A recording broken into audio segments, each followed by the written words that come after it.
ഞാനൊക്കെ സത്യം പറയല്ലോ, ഞാൻ മദർസയിൽ 6ാം ക്ലാസ് വരെ പോയ ഒരാളാണ്. പക്ഷെ മദർസയിൽ എന്നെ പഠിപ്പിച്ച കുറെ കാര്യങ്ങളുണ്ട്. അതൊക്കെ ഇപ്പൊ എനിക്ക് ആലോചിക്കുമ്പോൾ ദേഷ്യമൊക്കെ വരും. അപ്പോൾ അത് തിരിച്ചറിവുകളാണ്. ഓരോ സിറ്റുവേഷൻ, ഓരോ സ്റ്റേജിൽ നമ്മൾ ലോകം കാണുക എന്ന് പറയില്ല. ഒരു എക്സാമ്പിൾ പറയുകയാണെങ്കിൽ, എൻ്റെ ചുറ്റുവട്ടത്തുള്ള ആൾക്കാരാണെങ്കിൽ ഒരു പൊട്ടക്കിണറ്റിലാണ് കിടക്കുന്നത്.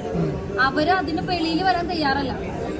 അവരെ പറഞ്ഞു പഠിപ്പിച്ചിരിക്കുന്നത് ഇതാണ് ലോകം, ഇതിനുള്ളിൽ അവരുണ്ടാക്കിയ റൂൾസ് ആൻഡ് റെഗുലേഷൻസ് ആണ് ലോകം എന്നാണ്.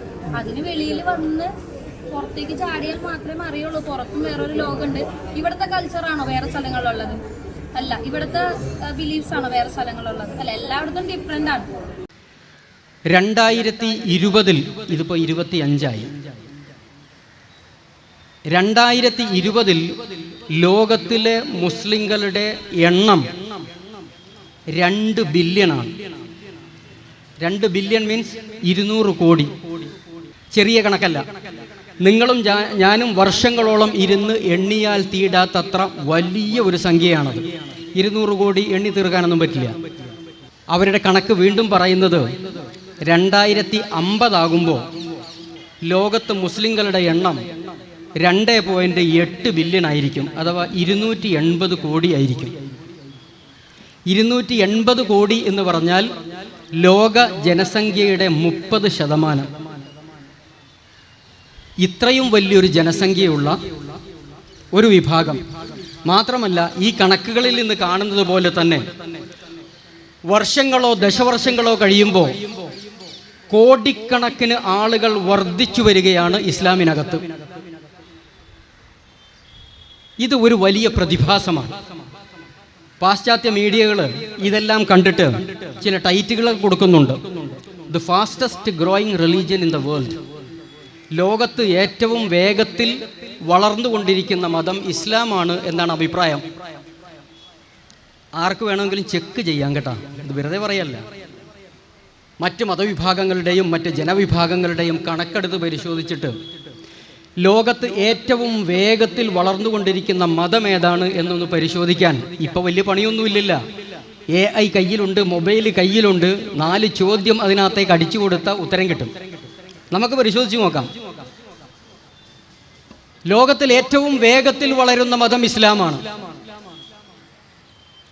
ഇതൊരു വളർച്ചയാണ്, വികാസമാണ്. മനുഷ്യ സമൂഹത്തിൽ സമൂഹങ്ങളുടെയോ വ്യക്തികളുടെയോ വളർച്ചയെ ഇഷ്ടപ്പെടാത്ത, വികാസത്തെ ഇഷ്ടപ്പെടാത്ത, വികാസവും വളർച്ചയും കാണുമ്പോൾ അസൂയ തോന്നുന്ന ചില ആളുകൾ ഉണ്ടാകാറുണ്ട്. നമ്മുടെ നാട്ടിൻപുറങ്ങളിലൊക്കെ ഉണ്ടല്ലോ, ഒരാൾ നന്നാവുന്നത് മറ്റേ ആൾക്ക് കണ്ടുകൂടാ. നാട്ടിലുള്ള ഒരു ശീലമാണ്. ഇതുപോലെ നമ്മുടെ നാട്ടിൽ വേറെ ചില ആളുകളുണ്ട്. മുസ്ലിങ്ങൾ വളരുന്നു, വികസിക്കുന്നു, എണ്ണപ്പെരുപ്പം ഉണ്ടാകുന്നു, എല്ലാ രാജ്യങ്ങളിലും അവർ കടന്നു ചെന്നിരിക്കുന്നു. ഇതെല്ലാം കൂടി കേൾക്കുമ്പോൾ സഹിക്കാൻ വയ്യാത്ത കുറേ ആളുകൾ നമ്മുടെ നാട്ടിലുണ്ട്. അതിലെ കുറച്ച് പേർ എന്ന് പറഞ്ഞാൽ ഒരു കയ്യിലെ വിരൽ കൊണ്ട് എണ്ണി തീർക്കാവുന്ന ആളുകളെ ഉള്ളൂ. അതിൽ കൂടുതലൊന്നുമില്ല. നവനാസ്തികർ എന്നാണ് അവരുടെ പേര്. ഇപ്പം അങ്ങനെയാണ് വിളിക്കുക, നവനാസ്തികർ. നേരത്തെ കുറച്ച് നാസ്തികർ അഥവാ ഈ ദൈവം ഇല്ല എന്നൊക്കെ പറയുന്ന ആളുകൾ ഉണ്ടായിരുന്നു നമ്മുടെ കേരളത്തിൽ, ഇപ്പോഴും ഉണ്ട്. അതിൽ നിന്ന് തികച്ചും ഭിന്നമായി നവനാസ്തികത എന്ന ഒരു പ്രത്യേക ജനത ഉയർക്കൊണ്ടിട്ടുണ്ട്. മിലിറ്റന്റ് അത്തീസം എന്നാണ് അതിന് പറയാം. ഒരു ആക്രമണോത്സുകമായ നിരീശ്വരവാദം വാദിക്കുകയല്ല, മറ്റുള്ളവരെ ആക്രമിക്കുക. ഇതുകൂടി കൂട്ടിച്ചേർത്തിട്ടാണ് ഇപ്പൊ ചില ആളുകൾ നമ്മുടെ നാട്ടിൽ നടന്നുകൊണ്ടിരിക്കുന്നത്. അതിൽ തന്നെ സവിശേഷ ശ്രദ്ധ അർഹിക്കുന്ന വേറെ ചില ജനവിഭാഗങ്ങളുണ്ട്. അവരെക്കുറിച്ച് യമുക്കൾ എന്നാണ് പറയുന്നത്. നിങ്ങൾ കേട്ടിട്ടുണ്ടോ എന്ന് എനിക്കറിയില്ല. യമു എന്ന് പറഞ്ഞാൽ ആസ്ട്രേലിയയിൽ ഒരു പക്ഷിയാണ്. ഒട്ടകപ്പക്ഷിയുടെ നേരെ താഴെയോ. ഒട്ടകപ്പക്ഷി ഏറ്റവും വലിയ പക്ഷി, 2ാം സ്ഥാനം യമു എന്ന് പറയുന്ന ഒരു പക്ഷിക്കാണ്. സൂവിലൊക്കെ പോയാൽ നമുക്ക് കാണാൻ പറ്റും. ഞാനും ആദ്യം കരുതി എന്താ ഇവർ ഇങ്ങനെ ഈ പക്ഷിയുടെ പേരിട്ടിരിക്കണവർക്ക്. പിന്നെ ആരോ പറഞ്ഞു യമു എന്ന് പറഞ്ഞാൽ എക്സ് മുസ്ലിം എന്നതിൻ്റെ ഷോർട്ട് ഫോം മാത്രമേ. മുസ്ലിം കുടുംബത്തിൽ ജനിക്കുകയും പിന്നീട് ഇസ്ലാം ഉപേക്ഷിച്ച് പുറത്തു പോവുകയും ചെയ്ത ആളുകൾ എക്സ് മുസ്ലിം, യമു എന്നാണ് അവരെ വിളിക്കുന്നത്. അങ്ങനെ കുറെ യമുക്കളുണ്ട്. ഇത് അത്യുഗ്ര വിഷമുള്ള ഒരു ഇനമാണ് നമ്മുടെ നാട്ടിൽ. ഇതിന് വിഷം കൂടുതലുണ്ട്. കിട്ടിയ സമയങ്ങളിലെല്ലാം പരമാവധി ഇസ്ലാമിനെ കടന്നാക്രമിക്കുക. ഇത് മാത്രം ലക്ഷ്യം വെച്ചുകൊണ്ട് നമ്മുടെ നാട്ടിൽ പ്രവർത്തിക്കുന്ന ചില ആളുകൾ, ഇവര് ഈ നിയോ അത്തിസ്റ്റ് എന്ന് വിളിക്കാവുന്ന പുതിയ ഒരു പദശൈലി ഉപയോഗിച്ച് സംഘി എത്തിസം, എന്തൊക്കെ പറഞ്ഞാലും സംഘുപരിവാറിന്റെ പക്ഷത്തേക്ക് ചേർന്ന് അവരെ നന്നാക്കി പറയുകയും മുസ്ലിം സമൂഹത്തെ താറടിക്കാൻ ശ്രമിക്കുകയും ചെയ്യുന്ന ഒരു വിഭാഗം ആളുകൾ. ഇത് കുറച്ച് നാളായിട്ട് നമ്മൾ ശ്രദ്ധിക്കുന്നുണ്ട്. അവർ എന്തൊക്കെയോ ആരോപണങ്ങൾ ഉന്നയിക്കുന്നു. ഇസ്ലാമിനെ കുറിച്ച് ഒരുപാട് ആരോപണങ്ങൾ അവർ ഉന്നയിക്കുന്നുണ്ട്. പ്രത്യേകിച്ച് മുഹമ്മദ് നബി സല്ലല്ലാഹു അലൈഹി വസല്ലമയെ കുറിച്ച് അധിക്ഷേപങ്ങൾ, വ്യക്തിഹത്യകൾ, തേജോവധങ്ങൾ അവരുടെ ഭാഗത്ത് നിന്നുണ്ടാകുന്നുണ്ട്. മുസ്ലിങ്ങളെ സംബന്ധിച്ച് അവർ കരുതുന്നത് എന്താണെന്ന് വെച്ചാൽ അവർ 4 ആളുകൾ ഇവിടെ നിന്ന് എന്തൊക്കെയോ വിളിച്ചു കൂവി കഴിഞ്ഞാൽ ഇതങ്ങ് അസ്തമിച്ചു പോകുമെന്നാണ്. ലോകത്തിലെ മുസ്ലിം ചലനങ്ങളെക്കുറിച്ചൊന്ന് പഠിച്ചു നോക്കാൻ. ലോകം ഇപ്പോഴും ഇസ്ലാമിലേക്ക് പാഞ്ഞെടുത്തുകൊണ്ടിരിക്കുകയാണ്. അതിനെതിരെ ശബ്ദിക്കാനും വിളിച്ചു കൂവാനും എത്രയോ യമുക്കൾ ജനിക്കുകയും മരിക്കുകയും ചെയ്തു. പക്ഷെ അതിനെ ഒന്നും ചെയ്യാൻ പറ്റണില്ല. അത് മുന്നോട്ട് പോയിക്കൊണ്ടേയിരിക്കുകയാണ്.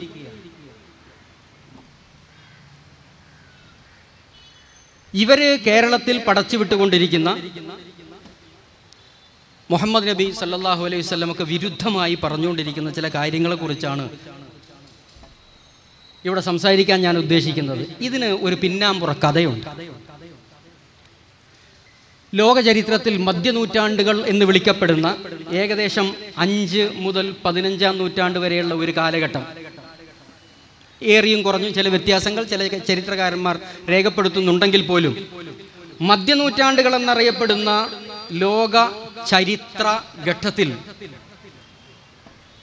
യൂറോപ്പിൽ ജന്മമെടുത്തിരുന്ന ക്രിസ്ത്യൻ പൊളിമിസിസ്റ്റ് ഒരു പ്രത്യേക വിഭാഗം മറ്റ് മതങ്ങളുമായി തർക്കവിതർക്കങ്ങളിൽ ഏർപ്പെട്ട് അവരെ പരാജയപ്പെടുത്താൻ ശ്രമിക്കുക എന്ന ലക്ഷ്യത്തിന് വേണ്ടി പ്രവർത്തിച്ചു കൊണ്ടിരുന്ന ഒരു ജനവിഭാഗം ഉണ്ടായിരുന്നു മധ്യനൂറ്റാണ്ടുകളിൽ. അവരാണ് മുഹമ്മദ് നബിയെ വ്യക്തിപരമായി ആക്രമിക്കാൻ വേണ്ടിയിട്ടുള്ള കുറേ ചോദ്യങ്ങൾ, കുറേ ആരോപണങ്ങൾ ചരിത്രത്തിൽ ഏറ്റവും കൂടുതലായി പടച്ചുവിട്ടത്. അതിനും ഒരുപാട് പിൻകാല ചരിത്രമുണ്ട്. എനിക്ക് സമയം കിട്ടില്ല എന്ന് എനിക്കറിയാം, അതുകൊണ്ട് ഞാൻ അങ്ങോട്ട് പോകുന്നില്ല. കുരിശ് യുദ്ധങ്ങളും അവസാനമായി സലാഹുദ്ദീൻ അയ്യൂബിയുടെ കരങ്ങളിലൂടെ പരാജയം ഏറ്റുവാങ്ങേണ്ടി വന്നതുമൊക്കെയായ ഒരു ചരിത്ര പശ്ചാത്തലത്തിൽ നിന്നാണ് ഈ വിഭാഗം ആളുകൾ ഇസ്ലാമിനെ സായുധമായിട്ട് നമുക്കങ്ങനെ അങ്ങ് ഏറ്റുമുട്ടിയിട്ട് പരാജയപ്പെടുത്താൻ സാധിക്കില്ലെന്നും എളുപ്പവഴി എന്താണെന്ന് ചോദിച്ചാൽ അതിനകത്തേക്ക് നുഴഞ്ഞു കയറിയിട്ടോ പുറത്തു നിന്നിട്ടോ അതിൻ്റെ വിശ്വാസ ആദർശങ്ങളും അതല്ലെങ്കിൽ അതിലെ മഹാവ്യക്തിത്വങ്ങളെയുമൊക്കെ അധിക്ഷേപിച്ചും ആളുകളുടെ ഇടയിൽ കൊച്ചാക്കി കാണിച്ചുമൊക്കെ നമ്മൾ പ്രചാരവേദകൾ ചെയ്തു കഴിഞ്ഞാൽ അതിലേക്ക് ആള് പോകുന്നത് കുറയ്ക്കാൻ പറ്റൂ എന്നൊക്കെ ചിന്തിച്ചിട്ടാണ് ആ കാലഘട്ടത്തിൽ ഇതുണ്ടാക്കിയത്.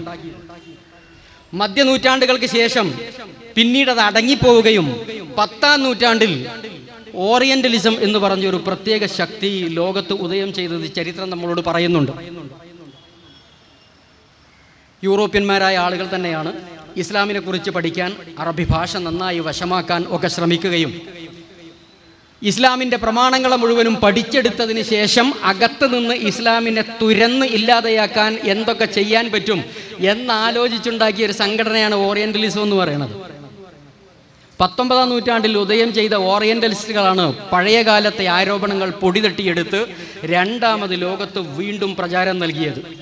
അവർ നിരവധി പുസ്തകങ്ങൾ എഴുതി, ഒരുപാട് പ്രഭാഷണങ്ങൾ നടത്തി, ലോകത്ത് ഇസ്ലാമിനെ തെറ്റിദ്ധരിപ്പിക്കാൻ ഒരുപാട് ശ്രമങ്ങൾ നടത്തിയിട്ടുണ്ട്.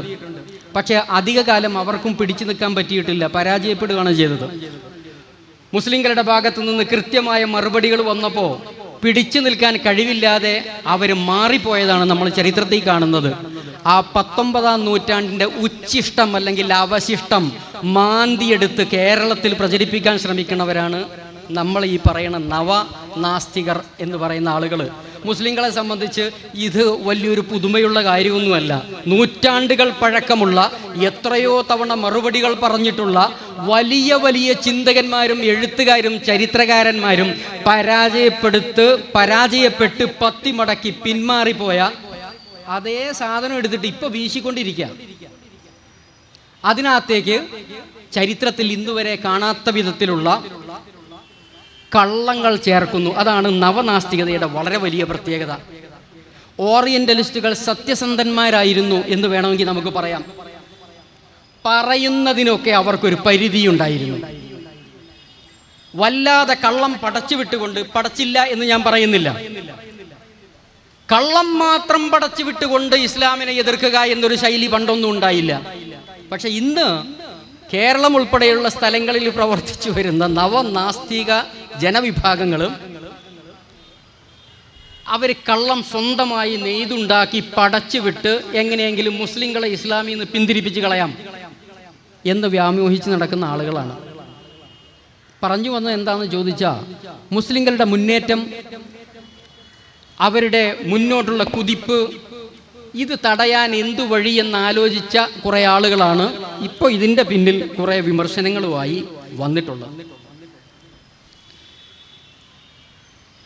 നമ്മെ സംബന്ധിച്ച് ഇത് വലിയ പുതുമയുള്ള കാര്യമല്ല എന്ന് നമുക്കറിയാം. എന്നിരുന്നാലും ഇവരെന്തൊക്കെയാണ് ഈ പറയുന്നത്?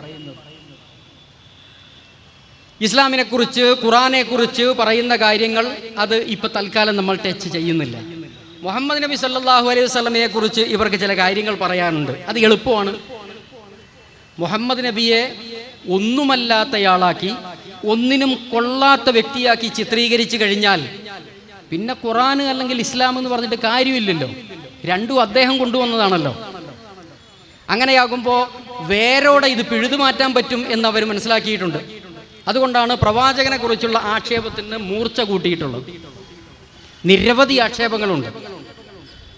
അത് ഒരുപക്ഷെ ഈ സദസ്സിലൊന്നും പറഞ്ഞാൽ തീരാത്തത്ര. കാരണം നൂറ്റാണ്ടുകളായി മനുഷ്യൻ ചിന്തിച്ചും ആലോചിച്ചും ഉണ്ടാക്കിയെടുത്ത ഒരുപാട് കള്ളങ്ങളുണ്ട്. എല്ലാം കൂടെ നമുക്ക് പറയാൻ കഴിയില്ല. ചിലതൊക്കെ സൂചിപ്പിച്ചങ്ങ് പോകാം. ഞാൻ നേരത്തെ സൂചിപ്പിച്ച പഴയ കാലത്ത് അല്ലെങ്കിൽ മധ്യനൂറ്റാണ്ടിലോ 19-ാം നൂറ്റാണ്ടിലോ ഇപ്പോഴോ നിരന്തരം ആവർത്തിക്കപ്പെട്ടുകൊണ്ടിരിക്കുന്ന പ്രധാനപ്പെട്ട ഒരു ആരോപണമുണ്ട്. Muhammad was an impostor. അങ്ങനെയാണ് ആ സാധനം. പുസ്തകങ്ങൾ അങ്ങനെ തന്നെ എഴുതുന്നുണ്ട്. ഒരു വ്യാജവാദിയാണ്, പ്രവാചകനല്ല. മറ്റെന്തൊക്കെയോ ലക്ഷ്യത്തിന് വേണ്ടി താൻ പ്രവാചകനാണെന്ന് വാദിക്കുകയും പ്രവർത്തിക്കുകയും ചെയ്ത ഒരാൾ മാത്രമാണ് മുഹമ്മദ്. പ്രത്യേകിച്ച് വലിയ പ്രത്യേകതയൊന്നുമില്ല. അദ്ദേഹത്തിന് പ്രവാചകത്വം ഇല്ല, പ്രവാചകനല്ല, വ്യാജനാണ്, കള്ളനാണ്, നാടകക്കാരനാണ്, എന്തെന്തൊക്കെയോ പറഞ്ഞു വച്ചിരിക്കുന്നു. ഈ ആരോപണത്തിന് ചില പ്രത്യേകതകളുണ്ട്.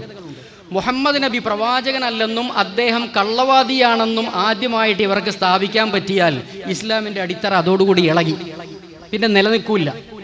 അതുകൊണ്ട് തന്നെ ഈ ഒരു ആരോപണം വളരെ കൂടുതലായി ഇവർ പറഞ്ഞുകൊണ്ടിരിക്കുന്നുണ്ട്. മുഹമ്മദ് നബി സല്ലല്ലാഹു അലൈഹി വസല്ലം ഒരു വ്യാജവാദിയായിരുന്നു. ആർക്കും പറയാം. മുഹമ്മദ് നബി തൻ്റെ ജീവിതകാലം 63 വയസ്സ് വരെയാണ് അദ്ദേഹം ജീവിച്ചതെന്നാണ് ചരിത്രം നമ്മളോട് പറയുന്നത്. ഈ 63 വയസ്സിൽ അദ്ദേഹം പറഞ്ഞ ഒരു വ്യാജം നിങ്ങൾക്ക് കാണിച്ചു തരാമെങ്കിൽ ഞങ്ങളത് അംഗീകരിക്കാം. പറ്റുമോ? അല്ല, പറഞ്ഞിട്ട് കാര്യമല്ലോ, പറയണതിന് തെളിവ് വേണമല്ലോ. മുഹമ്മദ് നബി വ്യാജവാദിയാണ്. ഓക്കെ, നിങ്ങൾ പറഞ്ഞോളൂ, വ്യാജവാദിയാണ്. ആ വ്യാജം ഏതാണ്? അദ്ദേഹം പറഞ്ഞ ഏതു കാര്യമാണ് വ്യാജം?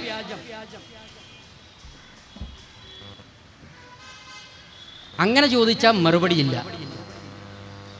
അപ്പോൾ വേറെ ചോദ്യങ്ങൾ കൊണ്ടുവന്നതിനെ നേരിടാനാണ് ചിലരൊക്കെ ശ്രമിച്ചുകൊണ്ടിരിക്കുന്നത്. മുസ്ലിങ്ങളായ നമ്മളെ സംബന്ധിച്ചിടത്തോളം നമുക്കറിയുന്ന ചില കാര്യങ്ങളുണ്ട്. മുഹമ്മദ് നബി ലോകത്തിന് പഠിപ്പിച്ചത് കുറേ വിശ്വാസ കാര്യങ്ങളും കുറേ കർമ്മ പദ്ധതികളുമാണ്. ഈ വിശ്വാസ കാര്യങ്ങളിൽ ഏതൊക്കെയായിരുന്നു വ്യാജം? അദ്ദേഹം നടപ്പിൽ വരുത്തിയ കർമ്മ പദ്ധതികളിൽ ഏതൊക്കെയായിരുന്നു വ്യാജം? ഒന്ന് ചൂണ്ടിക്കാണിക്കാം. എങ്കിൽ അദ്ദേഹം വ്യാജവാദിയാന്ന് പറഞ്ഞ് നമുക്ക് അംഗീകരിക്കാം. വിശ്വാസ സംബന്ധമായി അദ്ദേഹം പഠിപ്പിച്ച കാര്യങ്ങൾ ധാരാളമുണ്ട്. മുസ്ലിം പണ്ഡിതന്മാർ അതിനെ 3 ഗ്രൂപ്പാക്കി അതിനകത്ത് ഉൾപ്പെടുത്തിയിട്ടുണ്ട്. തൗഹീദ്, റിസാലത്ത്, ആഖിറത്ത്. ഇത് 3-ൽ ഉൾക്കൊള്ളാത്ത ഒരു വിശ്വാസവും അദ്ദേഹം പഠിപ്പിച്ചില്ല. വളരെ ഷോർട്ടാക്കിയിട്ട് 3ആയി നമുക്കതിനെ വേർതിരിക്കാൻ പറ്റും.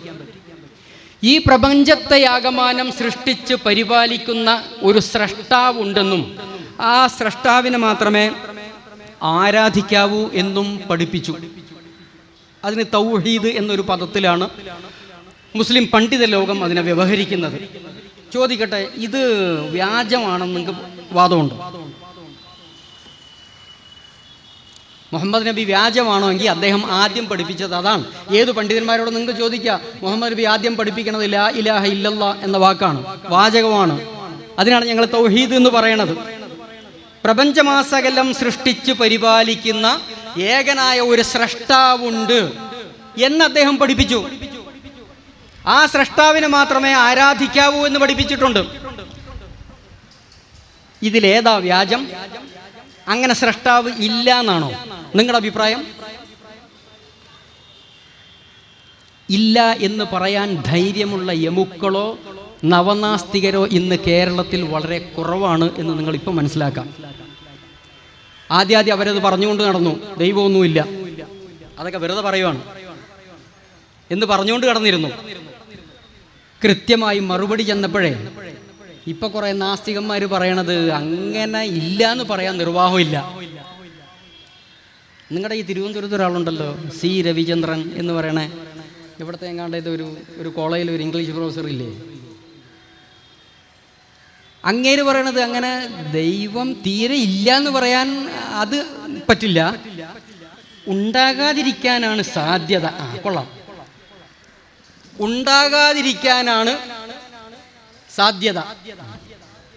അല്ല, ഇല്ലെന്ന് പറ, ഇല്ലെങ്കിൽ ഇല്ലെന്ന് പറയാം, ഉണ്ടെങ്കിൽ ഉണ്ടെന്ന് പറയാം, ഉറപ്പില്ല. ഇദ്ദേഹത്തിൻ്റെ ഒരു ഗുരുവുണ്ട്, ഇംഗ്ലീഷുകാരൻ റിച്ചാർഡ് ഡോക്കിൻസ്. അയാളാണ് ലോകത്തിലെ നവനാസ്തികതയുടെ പിതാവ്. പിതാവെന്നോ അമരക്കാരനെന്നോ പല പേരിൽ വിളിക്കണ ഒരാളുണ്ട്. ദ ഗോഡ് ഡെല്യൂഷൻ എന്ന പേരിൽ ഒരു പുസ്തകം എഴുതിയിട്ടുണ്ട്. അതിനകത്ത് വലിയ നേതാവ് പറയണത് ദൈവം, ഇയാൾ പറഞ്ഞ പോലെ തന്നെ, ദൈവം ഉണ്ടാകാതിരിക്കാനാണ് സാധ്യത. എങ്ങനെ? ഇല്ല എന്നല്ല, ഉണ്ടാകാതിരിക്കാനാണ് സാധ്യത. ചിലയിടത്ത് അയാൾ പറയണു ഞാനൊരു അഗ്നോസ്റ്റിക് ആണ്. അഗ്നോസ്റ്റിക് മീൻസ് ദൈവമുണ്ടോ ഇല്ല എനിക്ക് അറിഞ്ഞൂടാ. അതന്നെ, നിഷേധിക്കാൻ ധൈര്യമില്ല. പണ്ട് കാലത്ത് ചില നിരീശ്വരവാദികൾ ഉണ്ടായിരുന്നു, അവർ ദൈവം ഇല്ല എന്നൊക്കെ ധൈര്യത്തിൽ പറഞ്ഞിരുന്നു. ഇപ്പോൾ ഈ ശാസ്ത്രമൊക്കെ വികസിച്ച് വലിയതായപ്പോഴേ ദൈവം ഇല്ല എന്ന് പറയാനുള്ള ചങ്കൂറ്റം അങ്ങ് പോയി, പറ്റണില്ല. കൃത്യമായ മറുപടി വന്നപ്പോഴേ കേരളത്തിൽ വേറെയും കുറെ ആളുകളുണ്ട്, നവനാസ്തികന്മാർ. അവർ പറയണത് ദൈവം ഉണ്ടോ ഇല്ലേ ആ ചർച്ചയ്ക്ക് ഞങ്ങളില്ല. മുഹമ്മദ് നബി 9 പെണ്ണ് കെട്ടി, അതിനെക്കുറിച്ച് നിങ്ങൾ ചർച്ചയ്ക്കുണ്ടോ എന്ന് ചോദിക്കും. അവര് ദൈവത്തെക്കുറിച്ച് ചർച്ച ചെയ്യാൻ ഒരു ധൈര്യവും ഇല്ല, കാരണം അവർക്ക് പിടിച്ചു നിൽക്കാൻ പറ്റണില്ല. അതുകൊണ്ടാണ് ഞാൻ ചോദിച്ചത്, മുഹമ്മദ് നബി ഈ സമൂഹത്തെ പഠിപ്പിച്ച ഏറ്റവും അടിസ്ഥാനപരമായ വസ്തുത ലാ ഇലാഹ ഇല്ലല്ലാഹ് എന്നതാണ്. ഈ പ്രപഞ്ചത്തെ ആകമാനം സൃഷ്ടിച്ചു പരിപാലിക്കുന്ന ഏകനായ ഒരു സ്രഷ്ടാവുണ്ട്, ആ സ്രഷ്ടാവിനെ മാത്രം ആരാധിക്കുക എന്ന തൗഹീദാണ് അദ്ദേഹം പഠിപ്പിച്ചത്. അങ്ങനെ ഒരു സ്രഷ്ടാവില്ല എന്ന് പറയാനുള്ള ധൈര്യം നിങ്ങൾക്കുണ്ടോ? ഇല്ലല്ലോ. പിന്നെ എന്തടിസ്ഥാനത്തിലാണ് മുഹമ്മദ് നബി വ്യാജനാണെന്ന് നിങ്ങൾ പറയണത്? മറ്റെന്തെങ്കിലും കാര്യം നിങ്ങൾക്ക് പറയാൻ പറ്റുമോ? വേറെ ഏതോ മുഹമ്മദ് നബി പറഞ്ഞ വേറെ ഏതോ ഒരു കാര്യം അത് വ്യാജമാണ്, അത് ശരിയല്ല. എന്നാൽ രണ്ടാമത്തെ കാര്യം എടുക്കാം. മുഹമ്മദ് നബി പറഞ്ഞു, ഈ സ്രഷ്ടാവായ ദൈവം നിരവധി പ്രവാചകന്മാരെ ലോകത്തേക്ക് അയച്ചിട്ടുണ്ട്, ഞാൻ അവരിൽ അവസാനത്തെ പ്രവാചകനാണ്. ഇതിന് ഞങ്ങൾ റിസാലത്ത് എന്ന് പറയും, പ്രവാചകത്വ ദൗത്യം.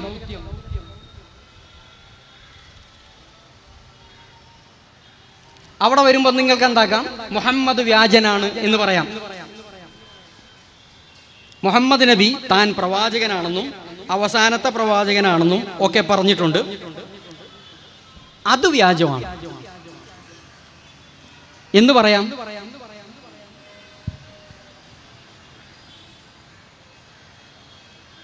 അപ്പോ അത് സംബന്ധിച്ച് കുറച്ച് ഡീറ്റെയിൽസ് പറയാനുണ്ട്, ശേഷം വരും. അതിനിടയ്ക്ക് ഒരു കാര്യം കൂടി പറഞ്ഞിട്ട് ഞാൻ ഈ രണ്ടാമത്തെ ഭാഗത്തേക്ക് തിരിച്ചു വരും. മൂന്നാമത് പറഞ്ഞ കാര്യം പരലോകമാണ്. ഈ ലോകം ഈ കാണുന്നത് പോലെ നിലനിൽക്കുകയൊന്നുമില്ല, ഇത് കുറെ കഴിയുമ്പോൾ അങ്ങ് തകർന്നു പോകും, അത് രണ്ടാമത് വീണ്ടും ഉണ്ടാവും എന്നൊക്കെ പറഞ്ഞിട്ടുണ്ട്. ലോകാവസാനം, ഒരു മറുലോകത്തിന്റെ നിർമ്മിതിയെക്കുറിച്ചുള്ള സംസാരം അദ്ദേഹം സംസാരിച്ചിട്ടുണ്ട്. അത് വ്യാജമാണെന്ന് പറയുന്ന ഒരു കാലം ഉണ്ടായിരുന്നു, വിവരമില്ലാത്ത കാലം. ഈ ലോകം എല്ലാ കാലത്തും ഇങ്ങനെ തന്നെ നിലനിൽക്കും, ഇത് നശിക്കാനൊന്നും പോണില്ല എന്ന് ആർജവത്തോടെ പറയാൻ ധൈര്യമുള്ള വല്ല നിയോ ഏത്തിസ്റ്റുകളും ഇന്ന് കേരളത്തിലോ ലോകത്തെവിടെയോ ഉണ്ടോ? ഈ ലോകം നശിക്കുകയൊന്നുമില്ല പറഞ്ഞവര് നേരത്തെ ഉണ്ടായിരുന്നു. പക്ഷെ ഇപ്പൊ നിങ്ങൾക്ക് പറയാൻ പറ്റുമോ ലോകം നശിക്കില്ല, ഇതിങ്ങനെ തന്നെ നിലനിൽക്കുമെന്ന്? പറയാൻ കഴിയില്ല. ഫിസിക്സിന്റെ പുതിയ കണ്ടെത്തലുകൾ അനുസരിച്ച് ഈ ലോകം നശിക്കാൻ പോകുന്നു. ഏതൊക്കെ രൂപത്തിൽ ഇത് നശിക്കാം, അതിന് പല സാധ്യതകളും ശാസ്ത്രം നമ്മുടെ മുമ്പിൽ വെക്കുന്നുണ്ട്. അതിൻ്റെയും ഡീറ്റെയിൽസിലേക്ക് പോകാൻ ഞാനില്ല, പോയി കഴിഞ്ഞാൽ നമുക്ക് സമയം തികയില്ല. ലോകം നശിക്കും. ഒരു ശാസ്ത്രകാരനും മര്യാദക്ക് ഫിസിക്സ് പഠിച്ച, ഭൗതിക ശാസ്ത്രം പഠിച്ച ഒരു ശാസ്ത്രകാരനും അഭിപ്രായ വ്യത്യാസവും ഇല്ല, ഇതൊക്കെ തകർന്ന് നശിച്ചു പോകും. ഒരു നിശ്ചിത കാലം വരെ ഈ സാധനം ഓടുകയുള്ളൂ, അതിനപ്പുറത്തേക്ക് ഇത് ഓടൂല, അതിനുള്ള ശക്തി അതിനില്ല. ഇതിനെ നശിപ്പിക്കാനുള്ള ശക്തി ഇതിനകത്ത് തന്നെ പ്രവർത്തിച്ചുകൊണ്ടിരിക്കുന്നു എന്നതാണ് പുതിയ കണ്ടുപിടുത്തം വരുന്നത്. അതുകൊണ്ട് ലോകം തകരുകയില്ല, അവസാനിക്കുകയില്ല, അങ്ങനെ ഒരു അവസാന നാളൊന്നും ഇല്ല എന്ന് പറയാനുള്ള ധൈര്യമൊന്നും ഇപ്പൊ ആർക്കും ഇല്ല. ആ ലോകം ഇനി രണ്ടാമത് ഉണ്ടാകുമോ? അത് ദൈവവിശ്വാസമായിട്ട് ബന്ധപ്പെട്ടതാ. നിങ്ങൾ ദൈവം ഉണ്ടോ ഇല്ലയെന്ന് ആദ്യം പറ, അതിൻ്റെ അടിസ്ഥാനത്തിൽ നമുക്ക് തീരുമാനിക്കാം. ദൈവം ഉണ്ടെന്ന് പറഞ്ഞാൽ ഇതിന് ഉത്തരം കിട്ടും, ഇല്ലെന്ന് പറഞ്ഞാൽ വേറെ ചർച്ച നടത്താം. ചുരുക്കത്തിൽ വിശ്വാസപരമായി മുഹമ്മദ് നബി സല്ലല്ലാഹു അലൈഹി വസല്ലമ ലോകത്തിന് മുമ്പിൽ സമർപ്പിച്ച കാര്യങ്ങൾ അത് വ്യാജമാണ് എന്ന് പറയാൻ വിവരമുള്ള ഒരാൾക്കും ഇന്നത്തെ ലോകത്ത് സാധ്യമല്ല. ഏതാനും പതിറ്റാണ്ടുകൾക്ക് മുമ്പ് അതൊക്കെ സാധിച്ചിരുന്നു, അത്രയും നമ്മുടെ വിവരം ഉണ്ടായിരുന്നുള്ളൂ. ഇപ്പൊ കുറേയൊക്കെ വിവരം കൂടിയപ്പോൾ അത് നിഷേധിക്കാൻ പറ്റാത്തൊരു അവസ്ഥയിലേക്കാണ് യഥാർത്ഥത്തിൽ നമ്മൾ പോയിക്കൊണ്ടിരിക്കുന്നത്. മുഹമ്മദ് നബിയുടെ പ്രവാചകത്വവുമായി ബന്ധപ്പെട്ട കാര്യങ്ങളിൽ വ്യാജാരോപണം നടത്താം. അദ്ദേഹം പ്രവാചകനൊന്നുമല്ല എന്ന് വേണമെങ്കിൽ നിങ്ങൾക്ക് പറയാം, അത് അദ്ദേഹം പറഞ്ഞത് കളവാ. അത് പറയാനുള്ള ഒരു ചാൻസ് ഉണ്ട്, പക്ഷെ പറയുന്നത് യുക്തിഭദ്രമായിരിക്കണം. വളരെ യുക്തിഭദ്രമായി ഉത്തരങ്ങൾ പറയണം. ചോദ്യം എന്താണെന്ന് ചോദിച്ചാൽ, മുഹമ്മദ് നബി എന്തിനാണ് താൻ പ്രവാചകനാണെന്ന കള്ളം പറഞ്ഞത്? എന്താ അതുകൊണ്ട് നേട്ടം അദ്ദേഹത്തിന്? അല്ല, ഒരാൾ ഒരു കള്ളം പറയണത് എന്തിനാ?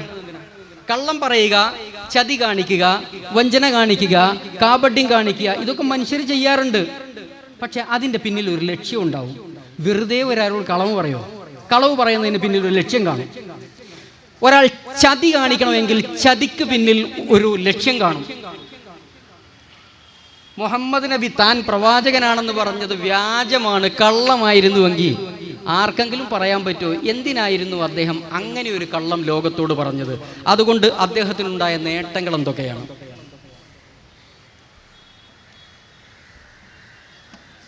നമ്മുടെ നാട്ടിൽ കള്ളം പറഞ്ഞും ചതിച്ചും വെട്ടിപ്പ് നടത്തിയും വലിയ പണക്കാരാവുക, വലിയ സ്വാധീന ശക്തി, ഇപ്പൊ എന്താണ് വോട്ട് ചോരി എന്നൊക്കെ പറഞ്ഞ് നടക്കണില്ലേ? വോട്ട് കട്ടു എന്നൊക്കെ പറഞ്ഞിട്ട് രാഷ്ട്രീയ രംഗത്ത് വലിയ ചർച്ചകൾ നടക്കുന്നത്. വോട്ട് കട്ടത് എന്തിനാ? പ്രത്യേകിച്ച് ഉദ്ദേശമൊന്നും ഇല്ലാതെയാണ് എന്തിനാ ഈ കള്ളം നടത്തുന്നത്? കള്ളം നടത്തുന്ന അധികാരം കിട്ടാൻ. വോട്ടിൽ കള്ളങ്ങൾ നടത്തി അധികാരത്തിലേറുക. ഒന്നുകിൽ അധികാരം, അതല്ലെങ്കിൽ പണം, അതല്ലെങ്കിൽ സുഖിച്ച് ജീവിക്കാനുള്ള എന്തെങ്കിലും ഒരു അവസരം. ഇതിനൊക്കെ അല്ലാതെ മനുഷ്യനെന്തിനാ കള്ളം പറയുന്നത്? കള്ളം പറയുന്നതിന് പിന്നിൽ ലക്ഷ്യങ്ങൾ ഉണ്ടാവണം. അതാണ് മനുഷ്യന്റെ യുക്തിയും ബുദ്ധിയും പറയുന്നതെങ്കിൽ ഉത്തരം പറയേണ്ട ഒരു ബാധ്യത നവനാസ്തികർക്കുണ്ട്. മുഹമ്മദ് നബി കള്ളം പറഞ്ഞത് എന്തിനു വേണ്ടിയായിരുന്നു? നിങ്ങൾക്ക് പറയാൻ പറ്റുമോ? ഒരു 100 കാരണങ്ങൾ നിങ്ങൾക്ക് പറയാം, അത് 100 എണ്ണവും ഞങ്ങൾ ഗണ്ണിച്ച് കൈ തരാം. നിങ്ങൾക്ക് കഴിയില്ല. ലോകത്ത് പലരും അതിന് ശ്രമിച്ചു നോക്കിയിട്ടുണ്ട്, പക്ഷേ പരാജയപ്പെടുകയാണ് ചെയ്തത്. മുഹമ്മദ് നബി പ്രവാചകനാണെന്ന് വ്യാജം പറഞ്ഞത് ഇന്ന ലക്ഷ്യത്തിനായിരുന്നു എന്ന് പറയാമോ? അല്ല, വെറുതെ അങ്ങൊരു കള്ളം പറഞ്ഞു. അയ്യോ, അങ്ങനെ വെറുതെ പറയില്ല. കാരണം ആ കള്ളം നിങ്ങൾ പറയുന്നതുണ്ടല്ലോ പ്രവാചകത്വം, ആ പ്രവാചകത്വം വാദിച്ചത് കൊണ്ട് അദ്ദേഹം ഈ ലോകത്ത് ഏറ്റ പീഡനങ്ങൾക്ക് കയ്യും കണക്കുമില്ല. അങ്ങനെ ഒരു മനുഷ്യൻ കളവ് പറഞ്ഞിട്ട് സ്വയം സമുദായത്തിന്റെ പീഡനം ഏറ്റെടുക്കുകയൊന്നുമില്ല. ലോക ചരിത്രത്തിൽ അതിന് സമാനതകളില്ല, ഉദാഹരണങ്ങളില്ല. യുക്തിവിരുദ്ധമാണ് നിങ്ങൾ പറയണത്. അങ്ങനെ നടക്കില്ല. മനുഷ്യൻ അങ്ങനെ ചെയ്യാൻ പോണില്ല. മനുഷ്യൻ നേട്ടങ്ങൾക്ക് വേണ്ടിയാണ് കള്ളം പറയണത്. സ്വയം തല്ലുകൊള്ളാൻ വേണ്ടി ആരും കള്ളം പറയാറില്ല. മുഹമ്മദ് നബിക്ക് എന്ത് നേട്ടമുണ്ടായി?